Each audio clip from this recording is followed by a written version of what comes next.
Hi guys, Mrs. Ezzy here, and I'm going to show you how to do a crayon relief. And what that means is that we're going to use a crayon and some watercolors. And everywhere you go with the crayon, the watercolors it'll be lifted. So you're going to transfer your practice sketch to your Big Good paper. Remember, you want to use all of your space. So one way to find if you're using your space wisely is to put your hand over your drawing. And if your picture is bigger than your hand, then you're using your space really well because we want to draw big. Okay, so what I'm doing now is I transferred my sketch and I'm just going to go over top of it with a thick crayon outline. That means that I'm going to just draw over my pencil lines really thick with crayon. And it's going to help my watercolor stay in place.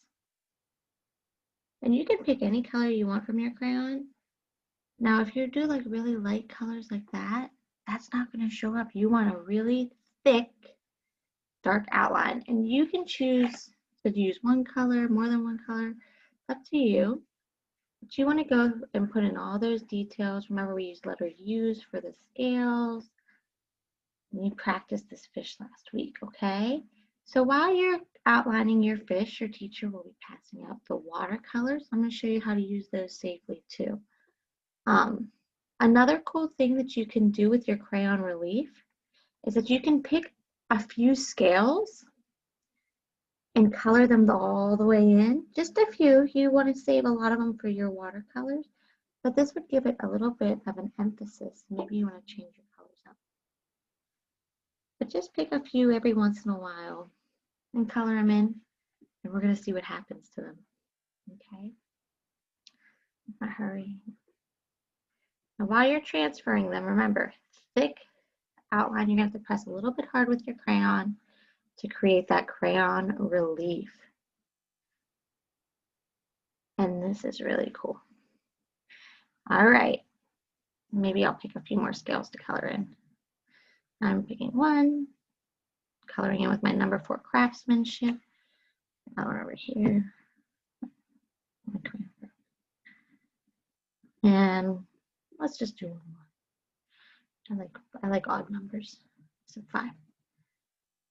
All right, so there's my fish, and remember, I didn't color on the whole thing. I just outlined it and then picked a few spots to color in.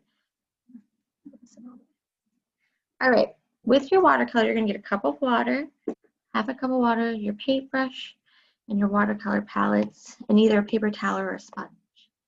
And we usually like to work watercolors the lightest color to the darker colors, just because that way they don't get muddied. So if you want any yellow on your paper, I usually start with yellow because it's one of the lightest colors. You just dip your paintbrush in some water, put it into the paint and swirl it around. And then maybe pick some spots to watercolor.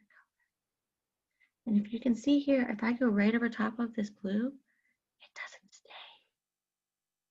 Pretty cool. Okay, now when you want to change your color, you're going to dip your paintbrush back in the water. You're going to use that sponge or that paper towel and then try to clean that off. If there's nothing on there, that means that you can put it back in the water and change your colors. That's the best way. And as you see, like, you can just do any kind of scales you want. You want to do the whole back fin, and you're going to paint the whole picture, including the background. Okay, so the watercolor relief helps you stay kind of in the lines. It also helps to make some really cool effects.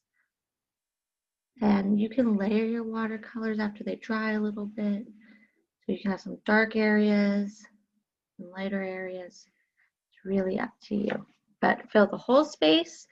Try to paint in the whole picture this week, because next week we'll go in and add details on top of our paintings with the crayons. And you'll have a beautiful, fabulous rainbow fish.